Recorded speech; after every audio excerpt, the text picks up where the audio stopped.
கிழக்கு நியூஸ் நேயர்களுக்கு வணக்கம். நான் பத்ரி சேஷாத்ரி. தேர்தல் தோல்விக்கு பிறகு திமுக ஒரு மிகப்பெரிய மாற்றத்தை கொண்டு வந்திருக்கிறது.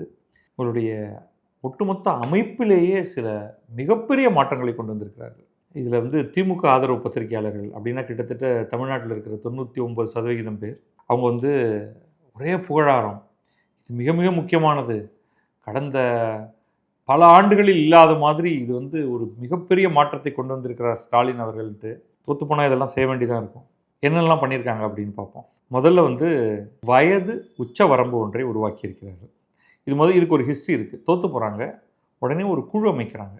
இந்த குழு அமைத்து அந்த குழுவிடம் நாம் தோற்றதற்கான காரணங்கள் என்ன என்பதை மாநிலம் முழுவதும் சென்று பலரிடமும் பேசி அவர்களுடைய கருத்துக்களை கேட்டு அவற்றை தொகுத்து அவற்றிலிருந்து நாம் என்ன செய்ய வேண்டும் என்னும் பரிந்துரைகளை கொடுங்கள் அப்படின்னு சொல்லியிருக்காங்க.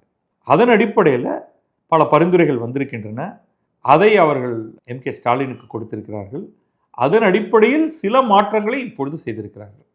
இதில் முதல் மாற்றம் வயது உச்சவரம்பு. எதுக்குன்னா மாவட்ட செயலாளர்கள், மாவட்ட செயலாளர்களுக்கு 70 வயது என்பது உச்சவரம்பு. 70 வயதை கடந்தவர்கள் மாவட்ட செயலாளர்களாக இருக்க முடியாது. இது ஒன்று. இரண்டாவது, மாவட்ட செயலாளர்களாக இருப்பதற்கு அதிகபட்சம் 3 முறை தான். இது கொஞ்சம் அமெரிக்கா மாதிரி இருக்குது. நீங்கள் 2 டேர்ம் தான் பிரசிடெண்ட்டாக இருக்க முடியும் அப்படின்னு அங்கே இருக்கக்கூடிய பிரசிடெண்ட்டுக்கு ஒரு கட்டுப்பாடு உண்டு. சில மாநிலங்களில் கவர்னருக்கு, அந்த ஊரில் பிரசிடெண்ட்டு கவர்னர்லாம் நேரடி தேர்தல் மூலமாக தேர்ந்தெடுக்கப்படுவார்கள். சில மாநிலங்களில் மட்டும், எல்லா மாநிலங்களையும் கிடையாது, அந்த மாநில கவர்னருக்கும் டேர்ம் லிமிட் உண்டு, எல்லா இடத்துக்கும் கிடையாது. இப்போ அதே மாதிரி இவங்க அமைப்புக்குள்ளாக ஒரு மாவட்ட செயலாளர் அதிகபட்சம் 3 முறை தான் மாவட்ட செயலாளராக 3 டேர்முக்கு தான் இருக்க முடியும். இதற்கான ஒரு ரெசல்யூஷன் அவங்களுடைய ஹை லெவல் எக்ஸிக்யூட்டிவ் கமிட்டி மீட்டிங்கில் இப்பொழுது தான் வைத்து ஒரு 2 நாளைக்கு முன்னாடி அதை பாஸ் பண்ணியிருக்காங்க. இது முதல் மாற்றம். இரண்டாவது மாற்றம், ஏற்கனவே இருக்கக்கூடிய மாவட்டம், இது நம்முடைய நிர்வாக மாவட்டம் கிடையாது. இது திமுகவின் தேர்தல் கணக்குக்கான மாவட்டம். அப்போ தமிழ்நாட்டுடைய நிர்வாக மாவட்டம் 1 பல துண்டுகளாக பிரிந்திருக்கும். அதை 77ஆக இருப்பதை 110ஆக மாற்றுகிறார்கள். 110நாலே விதியன் 110 தான் கண்ணுக்கு முன்னாடி விதியாக நிற்கிறது. அந்த 110க்கும் இந்த 110க்கும் சம்மந்தம் இல்லை. 77 மாவட்டங்கள்ங்கிறதே மொத்தம் இன்னைக்கு தமிழ்நாட்டில் இருக்கிறது 38 மாவட்டங்கள். அதில் இவங்க 77 திமுக அமைப்பு மாவட்டம்னு வச்சுக்கோங்க. அந்த 77 இப்போ 110 ஆக்குறாங்க. 110 ஆக்குறாங்கன்னா என்ன அர்த்தம்? அவங்க வைத்திருக்கக்கூடிய அந்த ஒரு மாவட்டம்ங்கிறதோடைய சைஸு சுருங்குது. இன்னும் நிறையா பேரை மாவட்ட செயலாளர்களாக மாற்ற முடியும். அந்த வெயிட்டிங் இந்த விங்ஸ்னு சொல்லுவாங்க இல்லையா, ஓரத்திலே இருந்து எப்படா தின்ன காலியாகும், மீதியை நீங்களே ஃபில்லப் பண்ணிங்க அப்படின்ட்டு அதுக்காக வெயிட் பண்ணிட்டு இருக்கிற சில ஆட்களுக்கு இப்போ கொஞ்சம், ரொம்பலாம் இல்லை, ஒரு 30 பேருக்கு எக்ஸ்ட்ராவாக உங்களுக்கு வாய்ப்பு கிடைக்கும். அவ்வளோதான், வேற ஒன்றும் கிடையாது.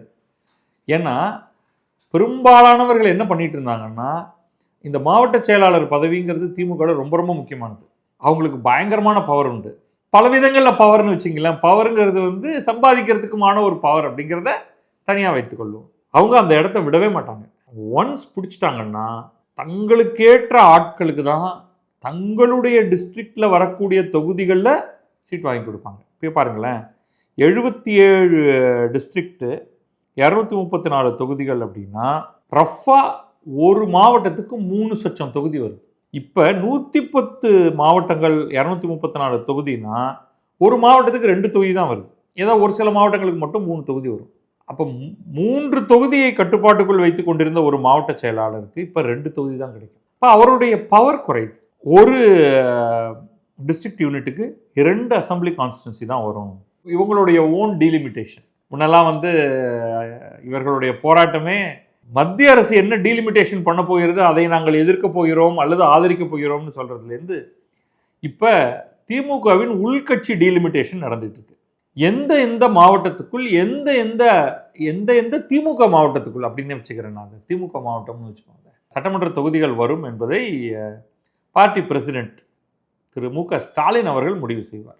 ஸோ இப்போ மாவட்டம், திருப்பி சொல்லிடுறேன், மாவட்டம் என்பது 2 தொகுதிகளை உள்ளடக்கியதாக இருக்கும். மாவட்டத்துக்கான செயலாளருக்கு அதிகபட்ச வயது வரம்பு 70 இருக்கும். அவர் 3 முறைக்கு மேல் இந்த பதவியை வகிக்க முடியாது. அதுக்கு கீழே என்ன மாதிரி ஒரு அமைப்பை ஏற்படுத்துறாங்கன்னா, மாவட்டத்துக்கு அடுத்ததாக ஒன்றியம் அப்படின்னு வருது, அதுக்கு கீழே வட்டம்னு வருது, அதுக்கு கீழே கிளைன்னு வருது. ஸோ அந்த மாவட்டத்துக்கு கீழேயும் நிறைய ஸ்ட்ரக்சரை உருவாக்குறாங்க.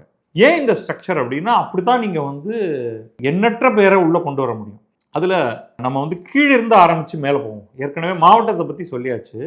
கீழேருந்து ஆரம்பித்து நம்ம இந்த கிளையிலேருந்து ஆரம்பிப்போம். இந்த கிளைகள் அப்படின்னு சொல்கிறத, இந்த கிளையில் தான் அவங்க இளைஞர்களை பிடிக்கிறதுக்கான வேலையை வச்சுருக்காங்க. அதுக்காக என்ன பண்ணிட்டாங்கன்னா, நீங்கள் கிளை செயலாளராக இருக்கணும்னா உங்களுக்கு உச்சபட்ச வயது வரம்பே 45 தான். 45 வயதுக்கு உட்பட்டவராக இருப்பவர் தான் கிளை செயலாளராக இருக்க முடியும். கிளைக்கு மேலே வருது வட்டம். நீங்கள் இந்த வட்டத்துடைய செயலாளராக இருக்கணும்னா, வட்ட செயலராக இருக்கணும்னா உங்களுக்கு அதிகபட்சம் 50 வயது, அதுக்கு மேலே இருக்க முடியாது. அதுக்கு மேலே உங்களுக்கு அந்த ஒன்றியம்னு வருது. அந்த ஒன்றியத்துக்கான வயது வரம்பு, உச்ச வயது வரம்பு 60.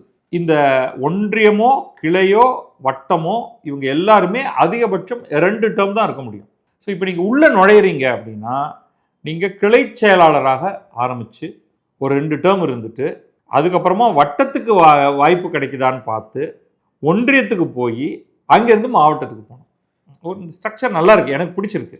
ஓகே, இதில் அவங்க எப்படி சில காரியங்கள் பண்ணியிருக்காங்க அப்படிங்கிறத பார்ப்போம். முக்கியமாக இதில் முனிசிபல் கார்பரேஷன்ஸ் இருக்கிற இடத்துல, எல்லா முனிசிபல் கார்பரேஷனையும் இல்லை, சிலவற்றை மட்டும்தான் எடுத்துக்கிறாங்க.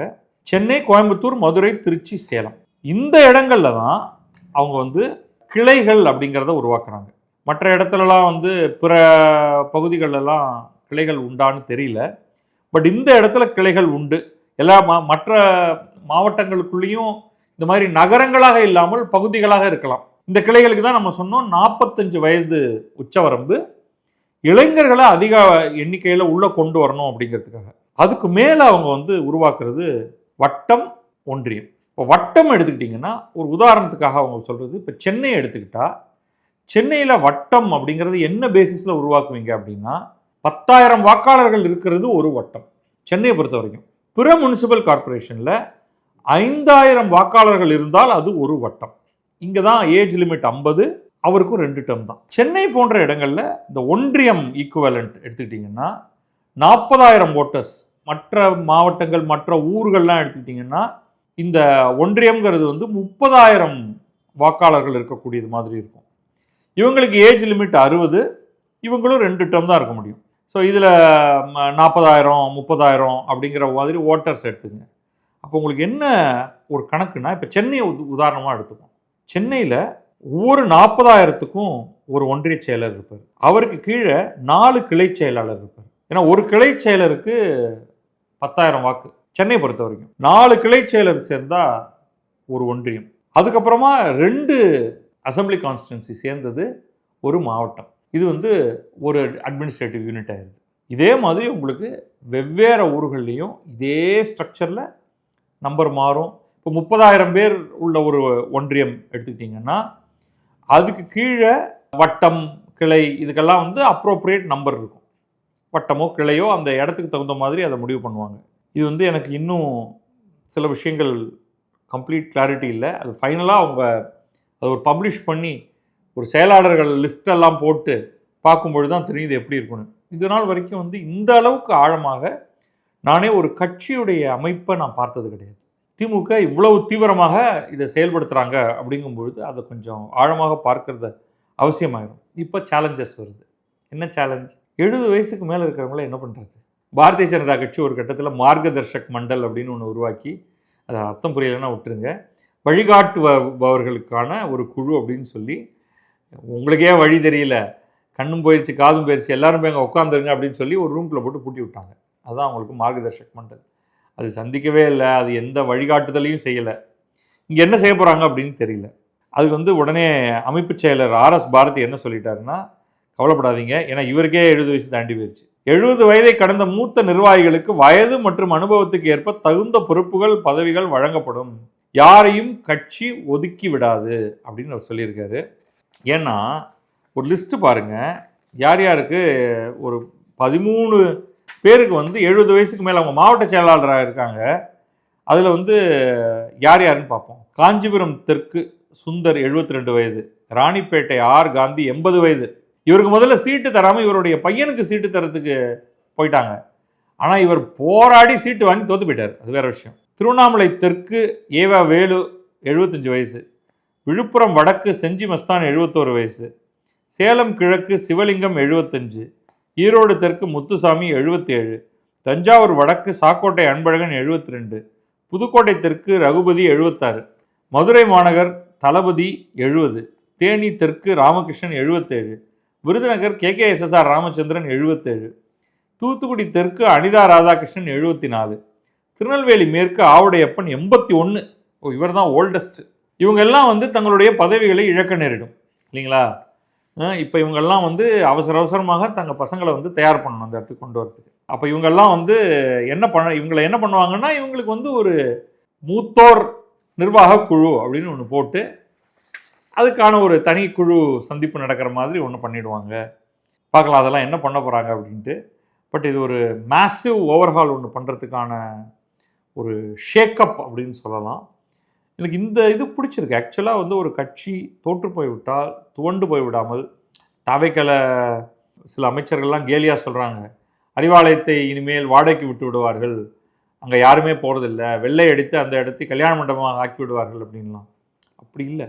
இங்கே வந்து யாரையுமே அவ்வளவு ஈஸியாக எடுத்துக்கொள்ளக்கூடாது.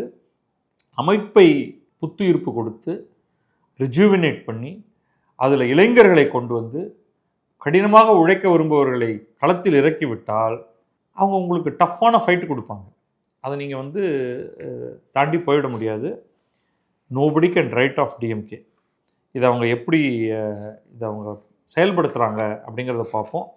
நன்றி, வணக்கம். நான் பத்ரி சேஷாத்ரி. இது கிழக்கு நியூஸ்.